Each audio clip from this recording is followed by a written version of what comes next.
महान कहानीकार मुंशी प्रेमचंद जी की कहानियों में आपका स्वागत है।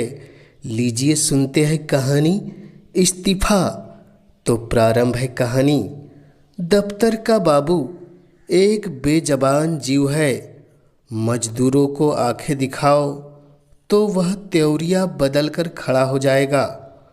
कुली को एक डांट लगाओ तो सिर पर से बोझ फेंक कर अपनी राह लेगा। किसी भिखारी को दुत्कारो तो वह तुम्हारी ओर गुस्से की निगाह से देखकर चला जाएगा। यहाँ तक कि गधा भी कभी कभी तकलीफ पाकर दो लातियाँ झाड़ने लगता है। मगर बेचारे दफ्तर के बाबू को आप चाहे आंखें दिखाए, डांट बताए, दुत्कारे या ठोकर मारे, उसके माथे पर बल न आएगा। उसे अपने विकारों पर जो अधिपत्य होता है वह शायद किसी संयमी साधु में भी नहीं होता है। संतोष का पुतला, सब्र की मूर्ति, सच्चा आज्ञाकारी, गरज उसमें तमाम मानवीय अच्छाइयाँ मौजूद होती है। खंडर के भी एक दिन भाग्य जागते हैं। दीपावली के दिन उस पर भी रोशनी होती है। बरसात में उस पर भी हरियाली छाती है। प्रकृति की दिलचस्पियों में उसका भी हिस्सा है। मगर इस गरीब बाबू के नसीब कभी नहीं जागते। इसकी अंधेरी तकदीर में रोशनी के जलवे कभी नहीं दिखाई देते। इसके पीले चेहरे पर कभी मुस्कुराहट की रोशनी नजर नहीं आती। इसके लिए सूखा सावन है, कभी हरा भादो नहीं। लाला फतह चंद ऐसे ही एक बेजबान जीव थे। कहते हैं मनुष्य पर उसके नाम का भी कुछ असर पड़ता है। फतह चंद की दशा में यह बात यथार्थ सिद्ध न हो सकी। यदि उन्हें हार चंद कहा जाए तो कदाचित यह अत्युक्ति न होगी। दफ्तर में हार, जिंदगी में हार, मित्रों में हार, जीवन में उनके लिए चारों ओर निराशाएं ही थी। लड़का एक भी नहीं, लड़कियां 3, भाई एक भी नहीं, भौजाइयाँ 2, गांठ में कौड़ी नहीं मगर दिल में दया और मुरव्वत।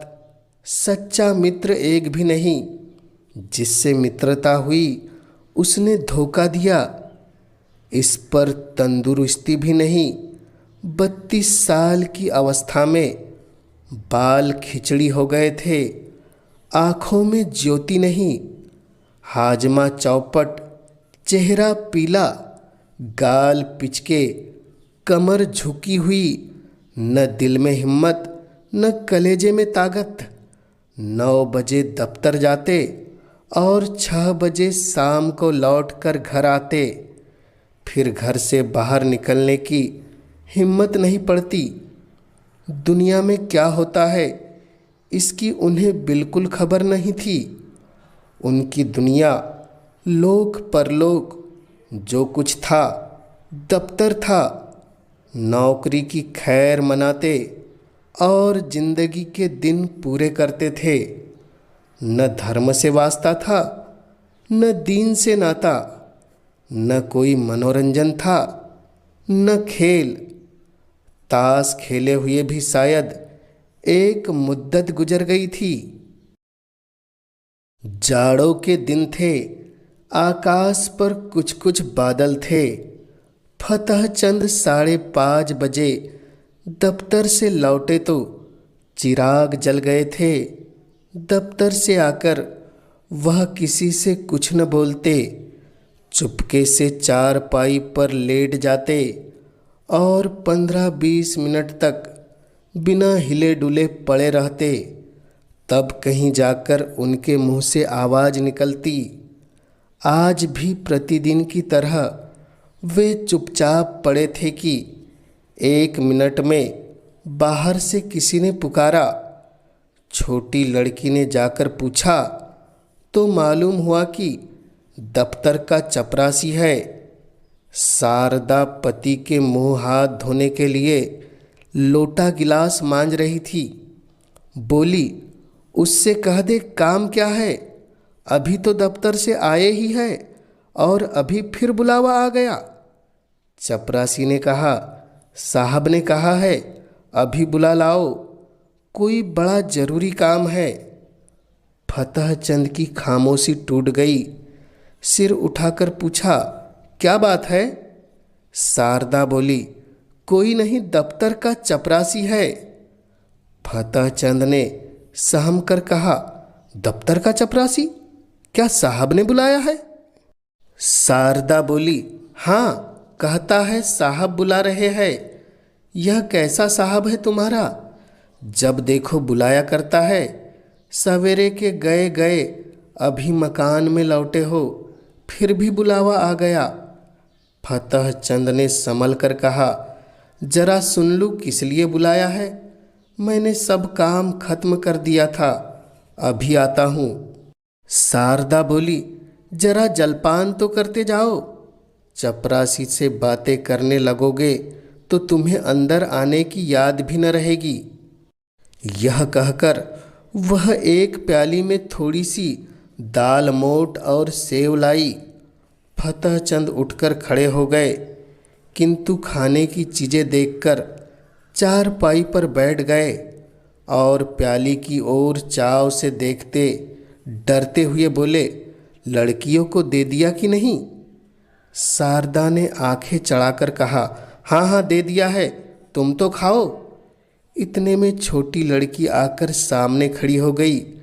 शारदा ने उसकी ओर क्रोध से देखकर कहा, तू क्यों आकर सिर पर सवार हो गई, जा बाहर खेल। फतहचंद बोले, रहने दो, डांटती क्यों हो? यहाँ आओ चुन्नी, यह लो दाल मोट ले जाओ। चुन्नी माँ की ओर देखकर डरती हुई बाहर भाग गई। फतहचंद ने कहा, क्यों बेचारी को भगा दिया? 2-4 दाने दे देती तो खुश हो जाती। शारदा बोली, इसमें है ही कितना कि सबको बांटते फिरोगे? इसे देते तो बाकी दोनों ना आ जाती, किस किस को देते? इतने में चपरासी ने फिर पुकारा, बाबूजी, हमें बड़ी देर हो रही है। शारदा बोली, कह क्यों नहीं देते, इस वक्त नहीं आएंगे। फतहचंद बोले, ऐसा कैसे कह दूँ भाई, रोजी का मामला है। शारदा बोली, तो क्या प्राण देकर काम करोगे? सूरत नहीं देखते अपनी, मालूम होता है 6 महीने के बीमार हो। फतहचंद ने जल्दी जल्दी दाल मोट की 2-3 फांकियाँ लगाई, 1 गिलास पानी पिया और बाहर की तरफ दौड़े। शारदा पान बनाती ही रह गई। चपरासी ने कहा, बाबूजी, आपने बड़ी देर कर दी, अब जरा लपके चलिए, नहीं तो जाते ही डांट बताएंगे। फतहचंद ने 2 कदम दौड़कर कहा, चलेंगे तो भाई आदमी की ही तरह, चाहे डांट बताए या दांत दिखाए। इससे दौड़ा नहीं जाता, बंगले ही पर है ना। चपरासी बोला, भला वह दफ्तर में क्यों आने लगा, बादशाह है कि दिल लगी? चपरासी तेज चलने का आदी था। बेचारा बाबू फतहचंद धीरे धीरे जाते थे, थोड़ी दूर चलकर हाँफ उठे, मगर मर्द तो थे ही, यह कैसे कहते कि भाई जरा और धीरे चलो। हिम्मत करके कदम उठाते जाते थे, यहाँ तक कि जांघों में दर्द होने लगा और आधा रास्ता खत्म होते होते पैरों ने उठने से इनकार कर दिया। सारा शरीर पसीने से तर हो गया, सिर में चक्कर आ गया, आंखों के सामने तितलियां उड़ने लगी। चपरासी ने ललकारा, जरा कदम बढ़ाए चलो बाबू। फतहचंद बड़ी मुश्किल से बोले, तुम जाओ, मैं आता हूँ। वे सड़क के किनारे पटरी पर बैठ गए और सिर को दोनों हाथों से थामकर दम मारने लगे। चपरासी ने उनकी यह दशा देखी तो आगे बढ़ा। फतहचंद डरे कि यह शैतान जाकर न जाने साहब से क्या कह दे तो गजब ही हो जाएगा। जमीन पर हाथ टेक कर उठे और फिर चले, मगर कमजोरी से शरीर हाँफ रहा था। इस समय कोई बच्चा भी उन्हें जमीन पर गिरा सकता था। बेचारे किसी तरह गिरते पड़ते साहब के बंगले पर पहुँचे। साहब बंगले पर टहल रहे थे, बार बार फाटक की तरफ देखते थे और किसी को आता न देखकर मन में झल्लाते थे। चपरासी को देखते ही आंखें निकाल कर बोले, इतनी देर से कहाँ था? चपरासी ने बरामदे की सीढ़ी पर खड़े खड़े होकर कहा, हुजूर, जब वह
फतहचंद दफ्तर न गए, जाकर करते ही क्या।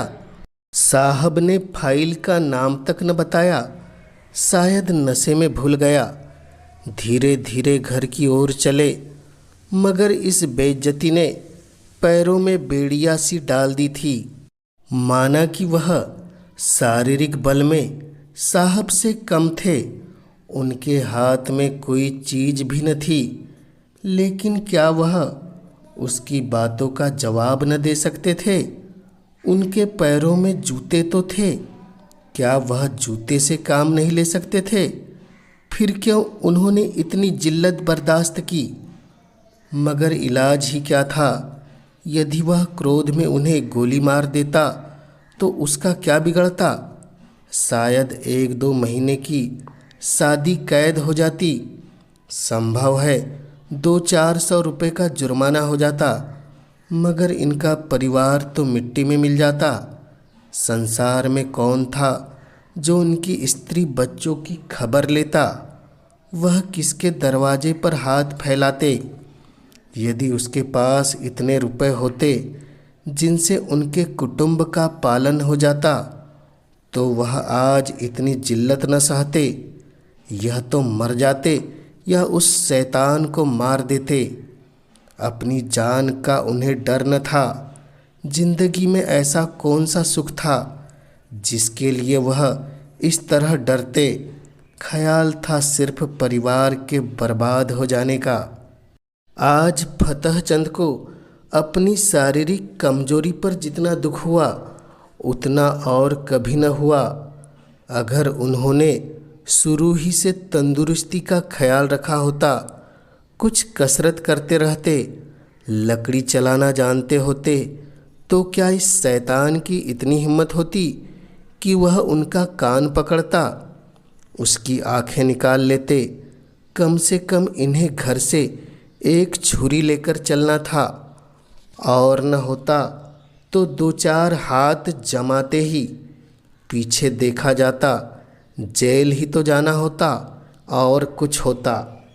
वे ज्यों-ज्यों आगे बढ़ते, त्यों-त्यों उनकी तबीयत अपनी कायरता और बोदेपन पर और भी झल्लाती थी। अगर वह उचक्कर उसको 2-4 थप्पड़ लगा देते तो क्या होता। यही न कि साहब के खानसामे बैरे सब उन पर पिल पड़ते और मारते मारते बेदम कर देते।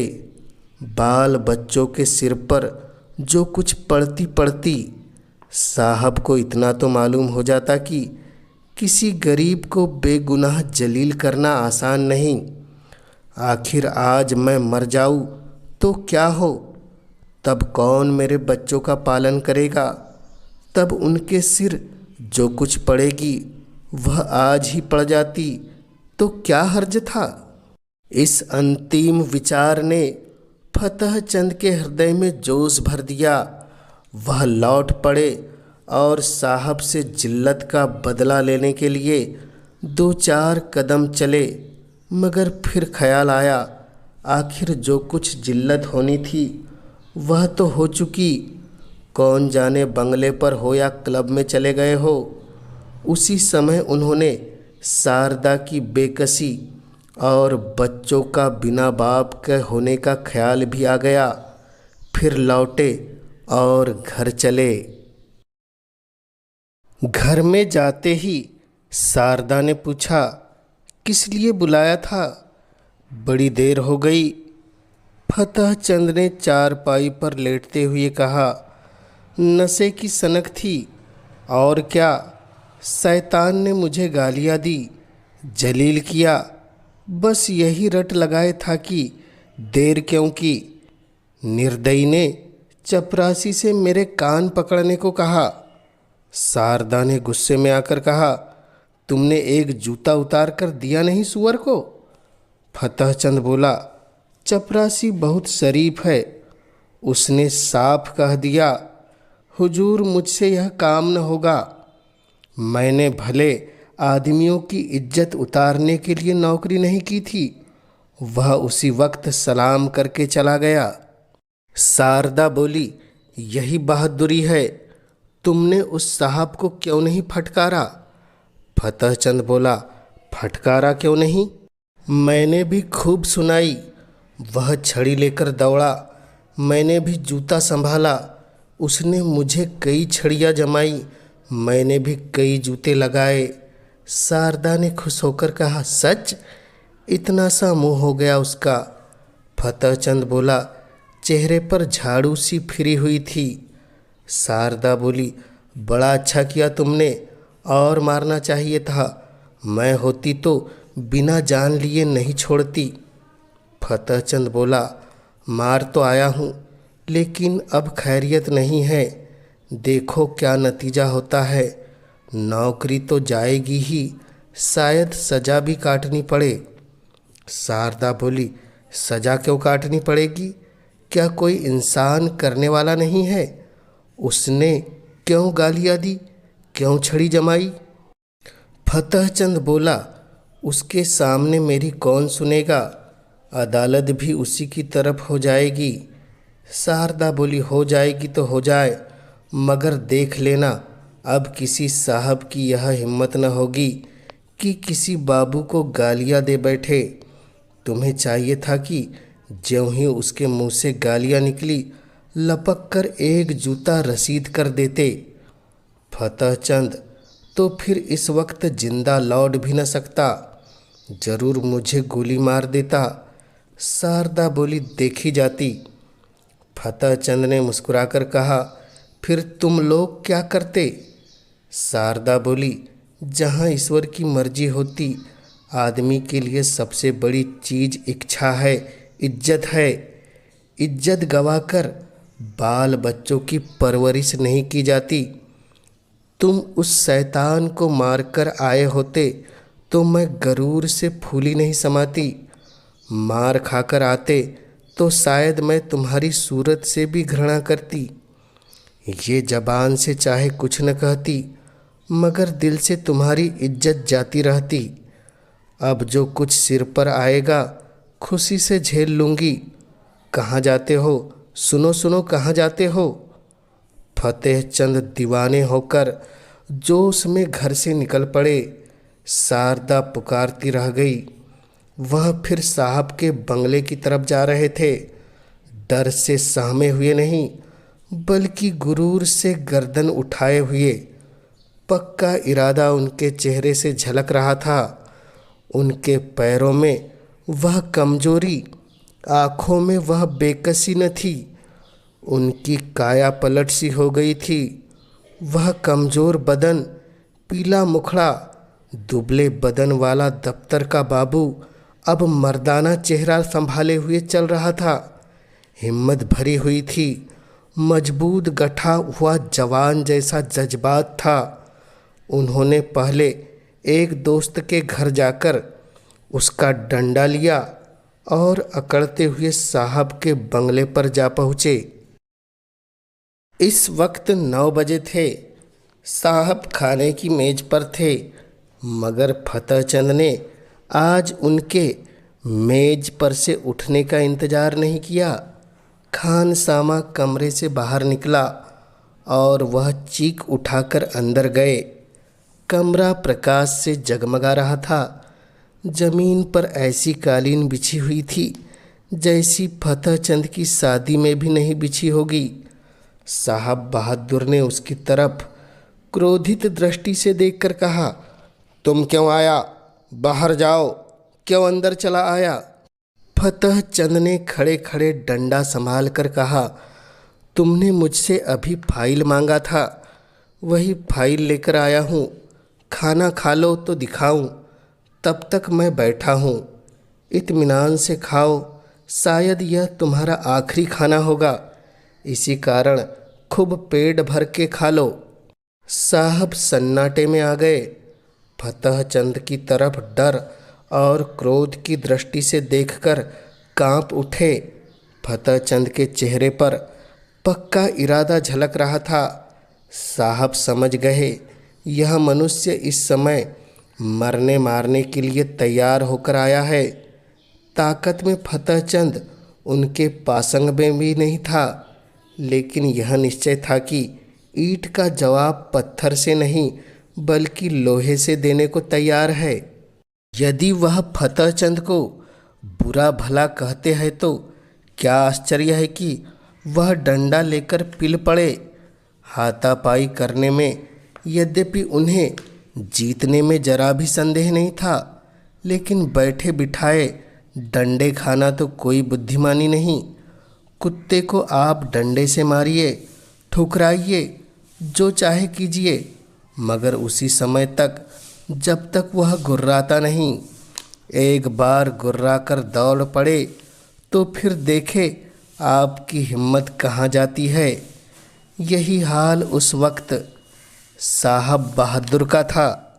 जब तक यह यकीन था कि फतेहचंद घुड़की, गाली, हंटर, ठोकर सब कुछ खामोशी से सह लेगा, तब तक आप शेर थे।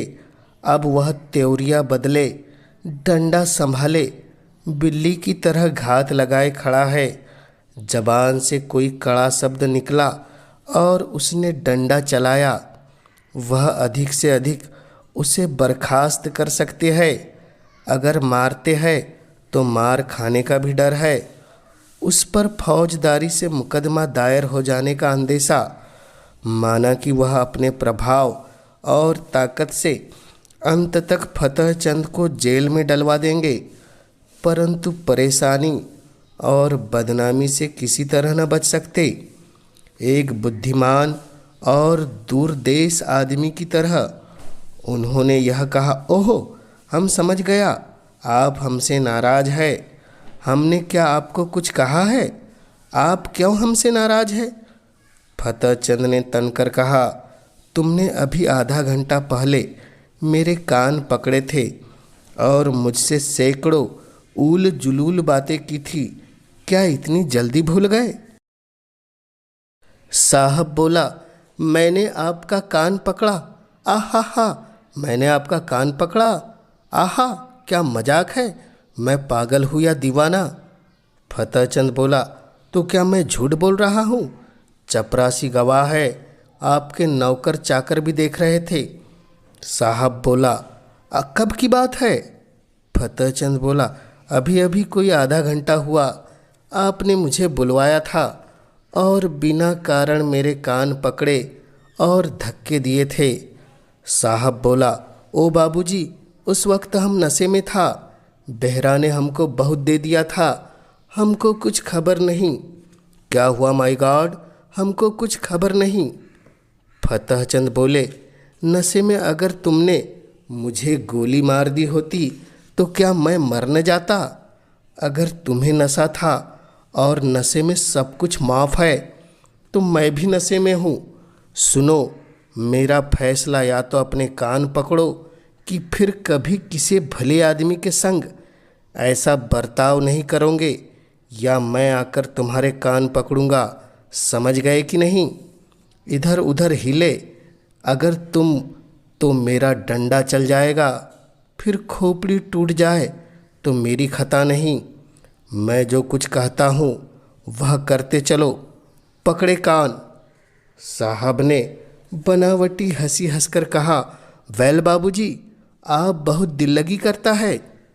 अगर हमने आपको बुरी बात कहा है तो आपसे माफ़ी मांगता है। फतेहचंद बोले, डंडा को तौल कर नहीं, अपना कान पकड़ो। साहब आसानी से इतनी जिल्लत न सह सके, लपक कर उठे और चाहा कि फतेहचंद के हाथ से लकड़ी छीन ले, लेकिन फतेहचंद गाफिल न थे। साहब मेज पर से उठने न पाए कि उन्होंने डंडे का भरपूर तुला हुआ हाथ चलाया। साहब तो नंगे सिर थे ही, चोट सिर पर पड़ गई, खोपड़ी भन्ना गई। 1 मिनट तक सिर को पकड़े रहने के बाद बोले, हम तुमको बर्खास्त कर देगा। फतेहचंद बोला, इसकी मुझे परवाह नहीं, मगर आज मैं तुमसे बिना कान पकड़ाए नहीं जाऊंगा। कान पकड़कर वायदा करो कि फिर किसी भले आदमी के साथ ऐसी बेअदबी न करोगे, नहीं तो मेरा दूसरा हाथ पड़ना ही चाहता है। यह कहकर फतेहचंद ने फिर डंडा उठाया साहब को अभी तक पहली चोट न भूली थी। अगर कहीं यह दूसरा हाथ पड़ गया तो शायद खोपड़ी खुल जाए। कान पर हाथ रखकर बोले, अब आप खुश हुआ?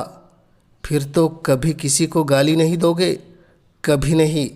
अगर फिर कभी ऐसा किया तो समझ लेना मैं कहीं बहुत दूर नहीं हूँ। अब किसी को गाली नहीं देगा। अच्छी बात है, अब मैं जाता हूँ। आज से मेरा इस्तीफ़ा है। मैं कल इस्तीफ़ा में यह लिखकर भेजूँगा कि तुमने मुझे गालियाँ दी, इसलिए मैं नौकरी नहीं करना चाहता। समझ गए? साहब बोले, आप इस्तीफ़ा क्यों देते हैं? हम तो बर्खास्त नहीं करता। फतेहचंद बोले, अब तुम जैसे पाजी आदमी की मातहती नहीं करूँगा। यह कहते हुए फतेहचंद कमरे से बाहर निकले और बड़े इत्मीनान से घर चले। आज उन्हें सच्ची विजय की प्रसन्नता का अनुभव हुआ। उन्हें ऐसी खुशी कभी नहीं प्राप्त हुई थी। यही उनके जीवन की पहली जीत थी। यही उनके जीवन की पहली जीत थी।